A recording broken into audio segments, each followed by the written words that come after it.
ഞങ്ങളിപ്പോ ഈ മുറി ഏട്ടന്റെ പഴയ റൂമാക്കി മേക്ക് ഓവർ ചെയ്യാൻ പോവാ. അബിയേട്ടാ, നമുക്കൊരു കൈ നോക്കിയാലോ? സത്യത്തിൽ ഞാൻ ഇപ്പോഴും കൺഫ്യൂഷനില്ല. ഇതൊക്കെ ഞാൻ വാങ്ങിച്ചാണോ? എന്റെ ചോയ്സ് ആണോ ഇതെല്ലാം?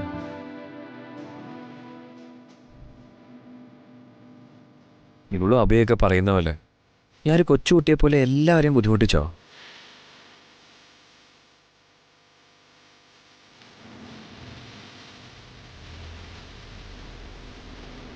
അമ്മ എന്തിനാ സമ്മതിച്ചേ? ടോയ്സ് വേണമെന്ന് പറഞ്ഞപ്പോ വഴക്ക് പറഞ്ഞുകൂടായിരുന്നോ? ഒന്നും മോന്റെ തെറ്റല്ലല്ലോ. പിന്നെ ഓരോന്ന് വേണമെന്ന് പറഞ്ഞ് നീ വാശി പിടിക്കുമ്പോ വാങ്ങി തരികയല്ലാതെ ഞങ്ങൾ പിന്നെ എന്താ ചെയ്യണ്ടേ?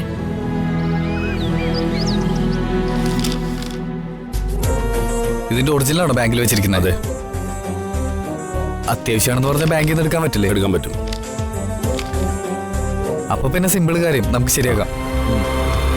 ഇനി പേടിക്കാനൊന്നുമില്ല.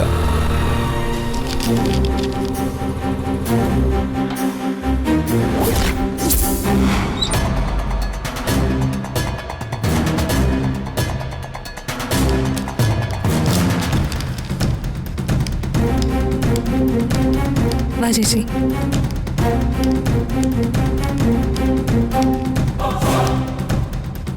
എന്തിനായിരിക്കും ചേച്ചിയെ കൂട്ടി വന്നത്? ഋഷിയോട് പറഞ്ഞതല്ല പറഞ്ഞിട്ട് ചേച്ചിയും കൂട്ടി ചോദിക്കാൻ വന്നായിരിക്കോ?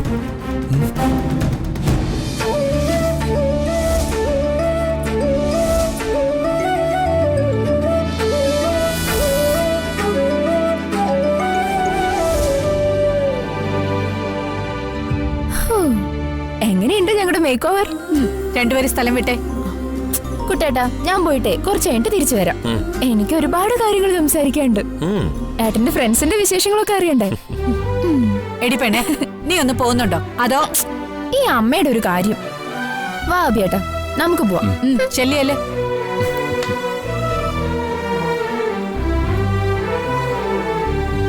ഏട്ടൻ പഴയതിന്ന് ഫുള്ളായി മാറിയെന്ന് അബിയേട്ടന് തോന്നുന്നുണ്ടോ? പിന്നെ മാറ്റമൊക്കെ ഉണ്ട്. മറ്റേത് ഇങ്ങനെ എങ്ങനെ ആണോ? കാർട്ടൂൺ ചാനലും മിക്കി മൗസും ഇപ്പൊ ഒക്കെ മാറിയില്ലേ? അമ്മേ, ഞാൻ നിങ്ങളൊക്കെ ഒരുപാട് ബുദ്ധിമുട്ടിച്ചല്ലേ? സോറി അമ്മേ.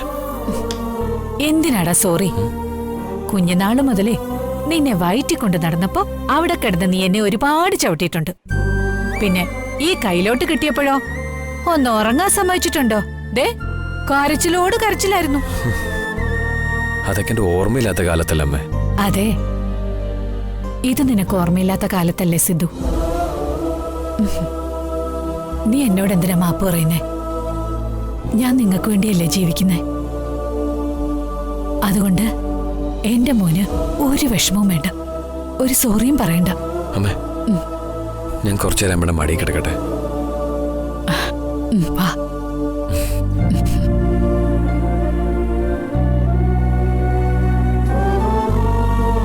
ഇനി കഴിഞ്ഞതൊന്നും ഓർത്തുമോ വിഷമിക്കണ്ട. കാറിൽ വെച്ച് നിനക്ക് തലവേദന വന്നത് ഓർമ്മയില്ലേ? വേണ്ടാത്തതൊക്കെ മറക്കാനാ ദൈവം മനുഷ്യന് മറവി തന്നത്. അത് പറഞ്ഞപ്പോഴേ ഞാൻ ഓർത്തെ. ആ ആന്റിക് വളയില്ലേ, വന്നാലോടെ നമ്മളെ സ്മൃതിക്ക് പ്രസന്റ് കൊടുക്കണമെന്ന് വിചാരിച്ചല്ലേ? ഞാൻ അതും മറന്നു. ഇങ്ങനെ കഴിഞ്ഞ ദിവസം എന്റെ മടിയിൽ കിടന്ന് നീ മാലാഖയെ സ്വപ്നം കണ്ടു. വളയെടുത്ത് നെഞ്ചിൽ ചേർത്ത് വെച്ച് മാലാഖയെന്ന് വിളിച്ചു. ചില ഓർമ്മകൾ മറക്കാനും പാടില്ല.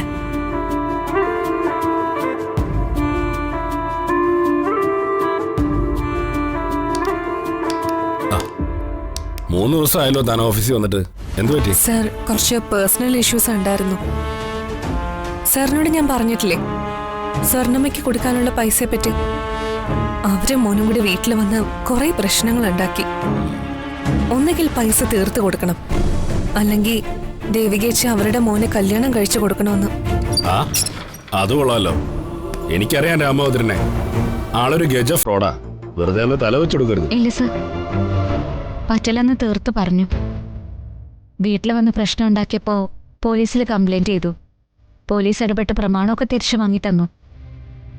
വീട് വെച്ച് സ്വർണ്ണമ്മയുടെ കടം തീർക്കാനാണ് ഞങ്ങളുടെ തീരുമാനം. ഓ, അത്രയ്ക്ക് രൂക്ഷമാണല്ലേ പ്രശ്നം? വീട് വിൽക്കാതെ മറ്റു മാർഗങ്ങളൊന്നുമില്ലേ? 5 രൂപ പലിശയാ. മാസം പലിശ കൊടുക്കുന്നത് തന്നെ വളരെ ബുദ്ധിമുട്ടിയിട്ടാ. ഞങ്ങൾ വന്നത് തന്നെ സാറിന്റെ ഒരു ഹെൽപ്പ് ചോദിക്കാൻ വേണ്ടിയിട്ടാ. ഞങ്ങളുടെ ആ വീട് വെക്കാൻ സാർ ഞങ്ങളെന്ന് ഹെൽപ്പ് ചെയ്യണം. എന്നെ കൊണ്ട് തന്നെ ആ ദ്രോഹം ചെയ്യിപ്പിക്കണോ?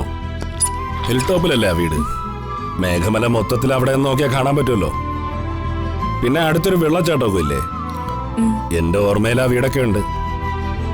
അച്ഛൻ ആശിച്ചു വെച്ച വീടാ. കംപ്ലീറ്റ് ചെയ്ത് കാണാൻ പറ്റിയില്ലെങ്കിലും അച്ഛനെ അടക്കിയ മണ്ണത്. അത് വിട്ടുപോകാൻ മനസ്സുണ്ടായിട്ടൊന്നുമല്ല. എനിക്കറിയാം, കാര്യങ്ങളൊക്കെ ഗോപിക പറഞ്ഞിട്ടുണ്ട്. ഒന്ന് ഞാൻ ഉറപ്പ് തരാം, എനിക്ക് ഒരു ലാഭവും വേണ്ട. മാക്സിമം വിലയിട്ട് ഞാനിത് എടുത്തോളാം. മറിച്ചു വയ്ക്കാനൊന്നുമല്ല കേട്ടോ, തൽക്കാലം നിങ്ങളെ സഹായിക്കാം, അതാ എന്റെ ലക്ഷ്യം. Thank you sir. ഏതായാലും ഡോക്യുമെന്റ്സ് ഒക്കെ കൈ കിട്ടിയെന്നല്ലേ പറഞ്ഞത്. ഗോപിക അതും കൊണ്ടുപോവാ. എത്രയും പെട്ടെന്ന് അത് ഞാൻ ശരിയാക്കി തരാം. ഇപ്പോ തൽക്കാലം ഞാൻ എന്തെങ്കിലും ചെയ്യേണ്ടോ? ഒന്നും വേണ്ട സർ, ഇതന്നെ വലിയ സഹായ. ഗോപിക പറഞ്ഞപ്പോ ഇത്ര പെട്ടെന്ന് നടക്കുന്ന ഞാൻ പ്രതീക്ഷിച്ചില്ല. എന്നാ ഞങ്ങൾ ഇറങ്ങിക്കോട്ടെ സർ. വീട് വിറ്റിട്ട് എങ്ങോട്ട് പോകാനാ നിങ്ങളുടെ പരിപാടി? ഒന്നും തീരുമാനമായിട്ടില്ല. Thank you sir. ഞങ്ങളെന്ന് ഇറങ്ങിക്കോട്ടെ. ശരി സർ.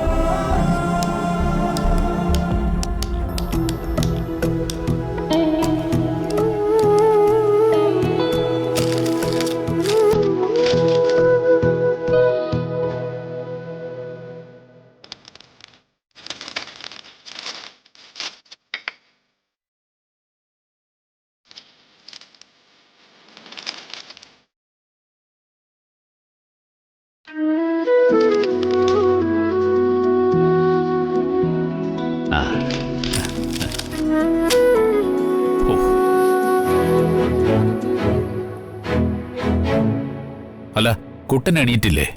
ഇല്ല, ഞാൻ വിളിച്ചില്ല. കുറച്ചു നേരം കൂടി കിടക്കട്ടെ എന്ന് വിചാരിച്ചു.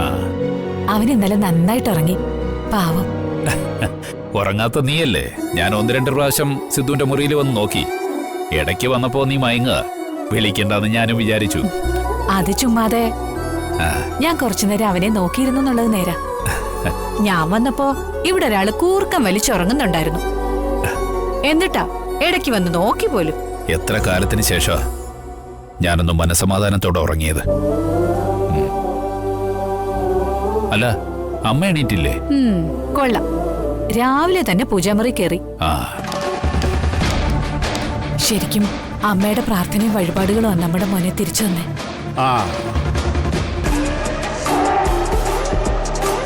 അത് കൊള്ളാം. കൊള്ളാം. അമ്പലങ്ങളായ അമ്പലങ്ങൾ മുഴുവൻ നടന്ന് നേർച്ചകളായ നേർച്ചകൾ മുഴുവൻ നടത്തി വന്ന ഞങ്ങളിപ്പോ ആരായി? അല്ല, നിങ്ങളിങ്ങ് എത്തിയോ? വന്നമ്മേ, ശ്രീകണ്ഠേശ്വരത്ത് നിന്നേ നിർമാല്യം തൊഴുതു വാങ്ങിയ പ്രസാദമാ. മയെ, അമ്പലങ്ങളിൽ നിന്നുള്ള പ്രസാദം എല്ലാം ഇങ്ങെടുത്തേ, ഇങ്ങെടുക്ക്.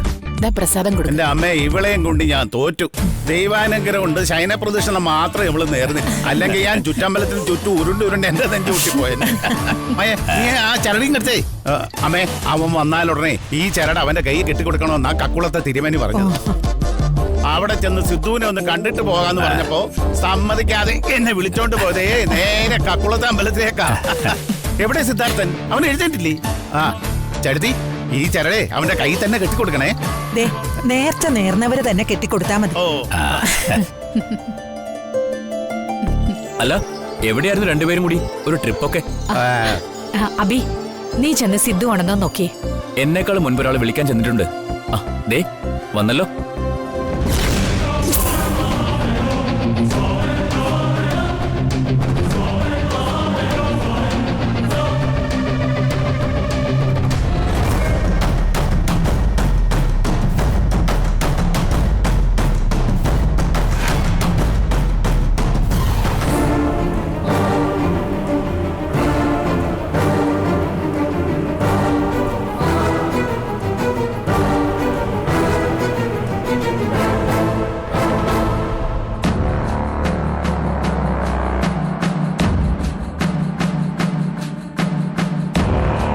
എന്താടാ നീ ചെറിയച്ഛനും ചെറിയമ്മേ മറന്നുപോയോ? ഇല്ല, പക്ഷെ പിണക്കത്തില. ഓ, അവിടെ ഉണ്ടായിട്ട് ഒന്നും പറയാണ്ട് മുങ്ങിതല്ലേ രണ്ടുപേരും കൂടി? അല്ല, നേർച്ച എടാ ചിത്രം സിനിമയിലെ പോലെ നിന്റെ അസുഖം മാറ്റാൻ മായ ഇവനെ കൊണ്ട് ഉള്ളം കയ്യിൽ കർപ്പൂരം വെച്ച് കത്തിച്ചോന്നേ സംശയമുള്ളൂ. ബാക്കിയെല്ലാം ജയിച്ചു. എന്താ മോനെ, സുഖമല്ലേ നിനക്ക്? ആ അതേലോ. അല്ല ഇതെന്താ നമ്മുടെ ചെറിയമ്മ താറാമിട്ട പുഴുങ്ങിയ പോലെ നിൽക്കണത്?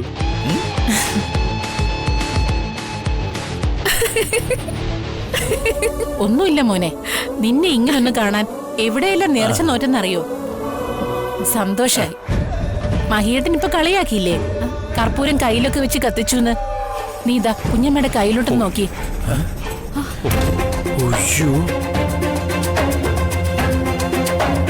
എന്തിനാണ് ചെറിയമ്മ ഇങ്ങനെയൊക്കെ ചെയ്തത്? നീ ആ ചലറിയും കത്തെ കെട്ടിക്കൊടുക്കട്ടെ. അച്ഛാ, ഇതൊക്കെ കെട്ടിയാണോ ആരെങ്കിലും കമ്പനിയിലോട്ട് പോകുന്നേ? ഇപ്പോഴത്തെ കാലത്ത് ഇതൊക്കെ ആരെങ്കിലും കെട്ടും. നീ അതങ്ങോട്ട് കെട്ടിക്കൊടുത്തേ. ഇതൊന്നും അന്ധവിശ്വാസവും അനാചാരമൊന്നും അല്ല. എന്താ കുട്ടാ, നിനക്ക് നാണക്കേടുണ്ടോ? അത് ഇവിടെ തന്നേക്ക്. ഞാനേ പുറത്ത് ആരും കാണാത്ത സ്ഥലത്ത് അങ്ങോട്ട് കെട്ടിയേക്കാം. അത് ബ്രില്യൻസ്. കെട്ടിയൊന്നുമായി ആരും കാണുകയില്ല. എന്റെ ഏട്ടൻ പൊളിയാ. നിന്റെ ഒരു പൊളി. ഹരി, നീ വന്ന കാലം നിൽക്കാതെ ഈ ബാഗ് കൊടുത്ത് അകത്തേക്ക് പോ. മോളെ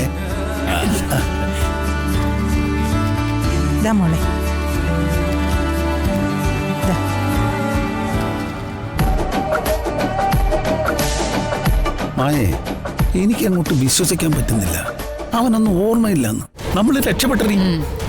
ഉറപ്പിക്കാൻ വരട്ടെ, അവനത് കാണിക്കാത്തതാണെങ്കിലോ? അങ്ങനെ ആയിരിക്കോ? ചിലപ്പോ അങ്ങനെ ആകാനും വഴിയുണ്ട്. ആദ്യം കണ്ടപ്പോ നമ്മളെ അവൻ കണ്ട ഭാവം നടിച്ചില്ല. അത് നീ ശ്രദ്ധിച്ചോ? ഞാനപ്പോ സകല ദൈവങ്ങളെ വിളിച്ചു നിന്നുകൊണ്ട് ഞാനൊന്നും കണ്ടില്ല.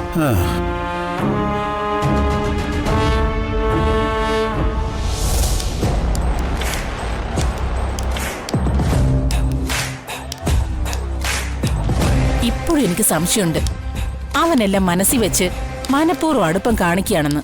അല്ല, എനിക്കും ആ സംശയമുണ്ട്. പക്ഷെ അന്ന് സംഭവിച്ചതൊക്കെ അവൻ ഓർമ്മയുണ്ടെങ്കിൽ അത് നമ്മളോട് ചോദിക്കാതിരിക്കുവോ? ഇനി നീ പറയുന്നത് പോലെ അത് മനഃപൂർവ്വമാണെങ്കിൽ അവന്റെ പെരുമാറ്റത്തിൽ ഇത് കാണണ്ടേ? ഇപ്പൊ അവനൊന്നും ഓർമ്മയില്ലെന്ന് വെച്ചാലും പതുക്കെ പതുക്കെ അവന്റെ ഓർമ്മ തിരിച്ചു കിട്ടാനുള്ള സാധ്യതയൊക്കെ ഉണ്ട്. അത് ഇനി നമ്മൾ എന്ത് ചെയ്യാനാ? അന്ന് മരുന്ന് മാറിക്കൊടുത്തതേ ആ നശിച്ച വൈദ്യര് കണ്ടുപിടിക്കുകയും ചെയ്തു. നമ്മളെ ആരും സംശയിക്കാത്തതുകൊണ്ടാ തൽക്കാലം നമ്മൾ രക്ഷപ്പെട്ടത്. സംശയമില്ലെന്നൊക്കെ തീർത്തു പറയാൻ വരട്ടെ. ഏട്ടത്തി ഇപ്പൊ അവന്റെ മരുന്നിന്റെ കാര്യങ്ങളൊക്കെ തനിയാ നോക്കുന്നേ. അവന്റെ അസുഖം ഭേദമായല്ലോ, ഇനി മരുന്നൊന്നും കൊടുക്കണ്ടേന്ന് ചോദിച്ചപ്പോഴേ മരുന്നൊക്കെ ഉണ്ടെന്ന് പറയുന്നതല്ലാതെ ഒന്നും വിട്ടുപറയുന്നില്ല. പിന്നെ നമ്മൾ എന്ത് ചെയ്യാനാ? അതിനൊക്കെ ഒരു മാർഗമുണ്ട്. ആ കണ്ണൻ അവിടെ അടുക്കളയിലാണോ? അല്ല, ഏട്ടത്തി സിദ്ധുവിന്റെ മുറിയൊക്കെ കഴുകി തുടക്കണമെന്ന് പറഞ്ഞേ അവനെ മുറിയിലോട്ട് പറഞ്ഞു വിട്ടേക്കോ. എന്നിട്ട് ഏട്ടത്തി എവിടെ? അവരൊക്കെ മുറിയിലുണ്ട്. സിദ്ധുവിനെ വീണ്ടും കമ്പനിയിലേക്കും സ്കൂളിലേക്കും ഒക്കെ പറഞ്ഞു വിടാനുള്ള പരിപാടി ആസൂത്രണം ചെയ്യുക. അഭി നമ്മുടെ മോനാന്ന് പറഞ്ഞിട്ട് എന്താ കാര്യം? അവൻ എപ്പോഴും അവരുടെ കൂടെ തന്നെയാ. സിദ്ധുവിന്റെ അടുത്തൊന്നും മാറുന്നു പോലുമില്ല. ഇത് തന്നെയാണ് പറ്റിയ അവസരം. നീ ആ ഉടങ്കൊല്ലി വൈദ്യന്റെ ഒറ്റമുല്ലിങ് എടുത്തോണ്ടാ. മരുന്ന് ഭക്ഷണത്തിൽ വല്ലതും കലക്കി കൊടുക്കാൻ പറ്റുമെന്ന് നോക്കാം. അതെങ്ങനെയാ? ഏട്ടത്തിയല്ലേ അവൻ ഇഷ്ടമുള്ളതൊക്കെ ഉണ്ടാക്കി കൊടുക്കുന്നേ. നീ പോയി ഒന്ന് എടുത്തോണ്ട് വാ.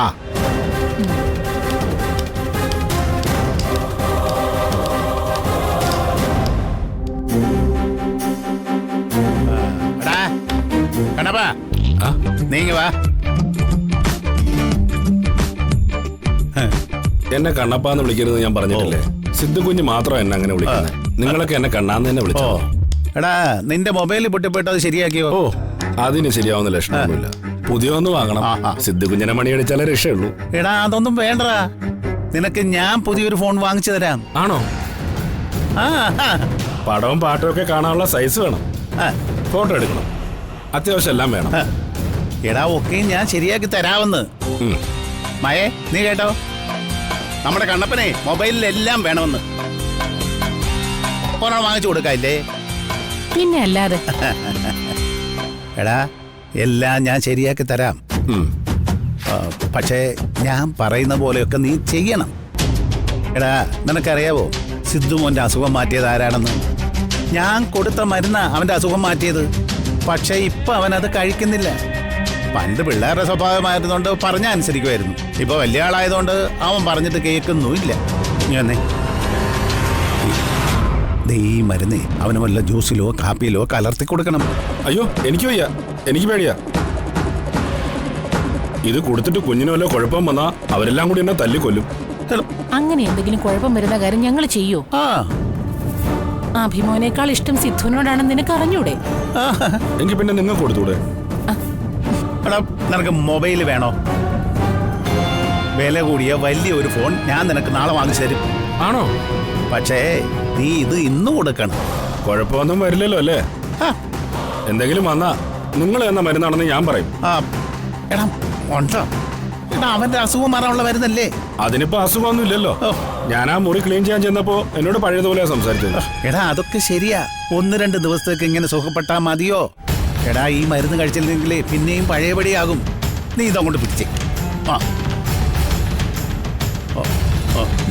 ആരും കാണരുത്. രഹസ്യമായിട്ട് വേണം മരുന്ന് കലക്കാൻ. ജ്യൂസിലോ മറ്റോ ചേർത്താ മതി, കേട്ടല്ലോ? അപ്പൊ മൊബൈല്? എടാ അത് ഞാൻ ഏറ്റെന്ന് പറഞ്ഞില്ലേ, നീ ചെല്ല്.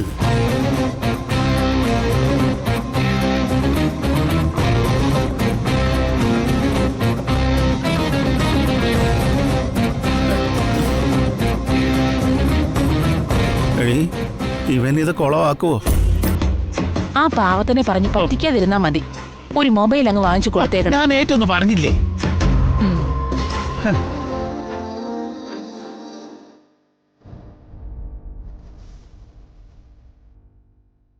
കഴിക്കടാ.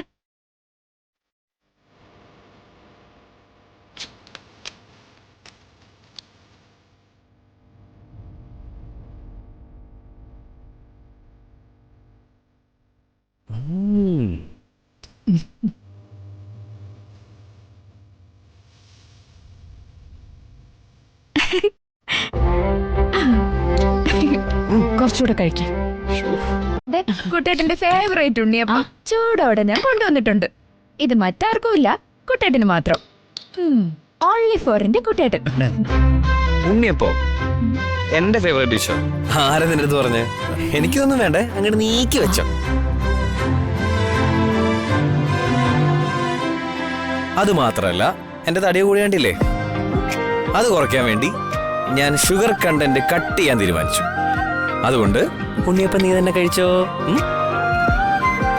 അത് ശരി. ഇത്രയും കാലം ദിവസം എന്നെ കൊണ്ട് ഉണ്ണിയപ്പം ഉണ്ടാക്കി കുട്ടൻ തന്നെയാണ് ഈ പറയുന്നേ. ഇന്ന് കുട്ടന്റെ ദിവസം. ഇവനാണ് ഇന്നത്തെ ഹീറോ. ഇഷ്ടമല്ലെങ്കിൽ നീ തിന്നണ്ട. നിനക്ക് എന്താ വേണ്ടത്? വെജും നോൺ വെജും എല്ലാം ഒരുക്കിയിട്ടുണ്ട് അല്ലേ ജാനകി? പിന്നെ ദേ എല്ലാം ഇരിപ്പുണ്ട്. ചിക്കൻ ഫ്രൈ ഉണ്ട്, പ്രോൺസ് കറി ഉണ്ട്. ഇതൊക്കെ ഏട്ടൻ ഇഷ്ടപ്പെട്ട പഴയ കടയില്ലേ, ഇസ്മാലിക്കട കട, അവിടുന്ന് സ്പെഷ്യൽ ആയിട്ട് പറഞ്ഞു വരുത്തിയതാ. സ്മൃതി, ഇതൊക്കെ അങ്ങോട്ട് വിളമ്പി കൊടുത്തേ. നിനക്ക് പ്രോൺസ് കറി ഉണ്ടോ? എന്നാ എനിക്ക് ആദ്യം വിളമ്പി തരുമോ? പ്രോൺസിന്റെ ആളില്ലാത്ത സ്ഥിതിക്ക് അതെനിക്ക് നിറയെ വിളമ്പിക്കോ.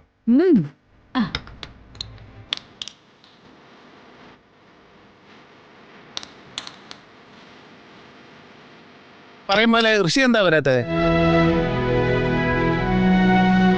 ഇന്നത്തെ വിരുന്നിന്റെ കാര്യം അവനോട് പറഞ്ഞിട്ടില്ലേ? ഒക്കെ പറഞ്ഞതാ. നോക്കട്ടെ ശ്രമിക്കാന്നൊക്കെ അവൻ പറഞ്ഞതാ. ഇന്ന് വിളിച്ചപ്പോ ബിസി വിത്ത് മൈ വർക്ക് എന്ന് പറഞ്ഞ ഒരു ഉഴപ്പുഴപ്പി. അവല്ലാതൊരു കഷ്ടമായി പോയി. ഞാൻ അവനെ വിളിച്ചു നോക്കിയതാ. ക്ലബ് ഹൗസോ റിസോർട്ടോ അതല്ലാതെ ടൂറിസത്തിന്റെ എന്തോ പെർമിഷന്റെ കാര്യത്തിനോ എന്തൊക്കെയോ ഓട്ടത്തിലാന്ന് പറഞ്ഞവൻ. എല്ലാം കഴിഞ്ഞങ്ങ് വരട്ടെ, ഞാൻ നല്ല ഡോസ് കൊടുക്കുന്നുണ്ട്. ഫാം ഹൗസിനുള്ള സൂപ്പർ പ്ലേസ് ഒക്കെ കിട്ടിയെന്ന് പറഞ്ഞിട്ട് എന്നെ ഒന്നും കൊണ്ടുപോയി കാണിച്ചില്ല ദുഷ്ടൻ. സ്മൃതി, എന്നാ ഞാനും ഉണ്ട് നിന്റെ കൂടെ. റിസോർട്ടിൽ വെച്ച് കണ്ടപ്പോ ഇങ്ങനൊരു പ്ലാൻ ഉണ്ടെന്ന് പറയല്ലാതെ അവൻ എന്നൊന്നും കാണിച്ചിട്ടില്ല. അയ്യോ, പ്ലാനിങ്ങും എക്സിക്യൂഷനും ഒക്കെ അപ്പനും മോനും കൂടെയല്ലേ, നമ്മളൊക്കെ ഔട്ട്. അതെ, വെറുതെ എല്ലാവരും കൂടി അവന്റെ മെക്കെട്ട് കയറണ്ട. കുറച്ചു നാളുകൂടി കുട്ടന്റെ ട്രീറ്റ്മെന്റ് നീണ്ടുപോകുമെന്ന് കരുതിയ എല്ലാവർക്കും ഒരു സർപ്രൈസ് ആയിട്ട് ഋഷി എങ്ങനെ വെച്ചത്. അല്ലാതെ അങ്ങനെ രഹസ്യ പ്ലാനിംഗ് ഒന്നുമില്ല. അറിയോ, അവന്റെ പേരിൽ എഴുതിക്കോളാൻ പറഞ്ഞിട്ടും കേട്ടില്ല. ഇത് സിദ്ധുവിന്റെ പേരിലാവും തുടങ്ങുന്നേ. അത്രയ്ക്കും കുടുംബസ്നേഹമുള്ളവനാ എന്റെ മോൻ. എന്നാലും അവനും കൂടി കൂടെ ഇവിടെ വേണ്ടതായിരുന്നു. നമ്മുടെ ലാലേട്ടൻ സ്റ്റൈലിൽ പറഞ്ഞാലേ അവനില്ലാതെ എന്താ കുശം?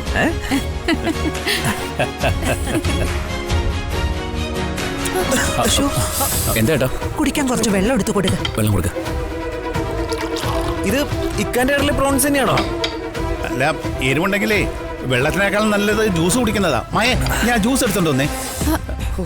അതെ, പറഞ്ഞില്ല, ജ്യൂസ് എത്തിക്കഴിഞ്ഞു.